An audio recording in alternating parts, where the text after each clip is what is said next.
Get ready for the dictation. Start.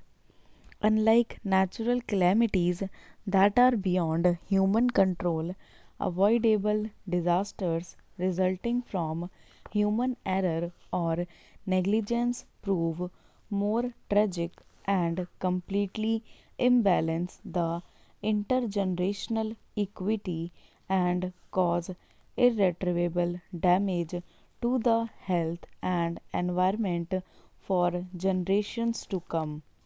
Such tragedy may occur from pure negligence, contributory negligence, or even failure to take necessary precautions in carrying on certain industrial activities.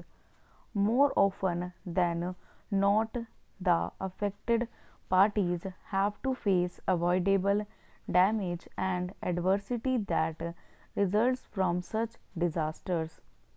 The magnitude and extent of adverse impact on the financial soundness, social health, and upbringing of younger generation may have been beyond human expectations. In such situations, and where the laws are silent or are inadequate, the courts have unexceptionally stepped in to bridge the gaps, to provide for appropriate directions and guidelines to ensure that fundamentals of Article 21 of the Constitution of India are not violated. The Bhopal gas tragedy is a glaring example of such imbalances and adverse impacts whereby courts' intervention, poor and destitute, have been provided relief and rehabilitation. The Bhopal gas leak disaster occurred on the intervening night of the 2nd December 1884. Data reflecting the exact number of affected persons was not available initially. Earlier, it was felt that only a small number of persons were adversely affected in terms of health or otherwise by the leakage of toxic gases from the Union Carbide unit at Bhopal. However, the Scientific Commission for Continuing Studies on Effects of Bhopal Gas Leakage on Life Systems released a report titled "The Bhopal Gas Disaster Effects on Life Systems" in July 1987, which suggested otherwise.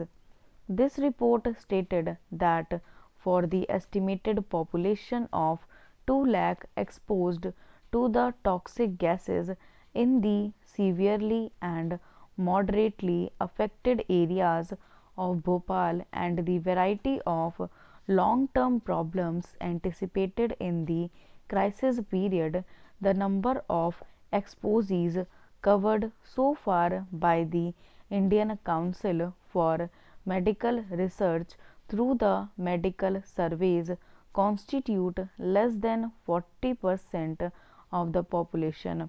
With the passage of time, this figure of the affected population has swollen to nearly 5 lakh. By the same scientific commission, it was also found that in general the output of the medical project so far had not equaled the magnitude of the tasks assigned to them, presumably due to lack of resources, trained staff, as well as physical inputs. This has to be remedied in the shortest time so that project is completed fully. Stop.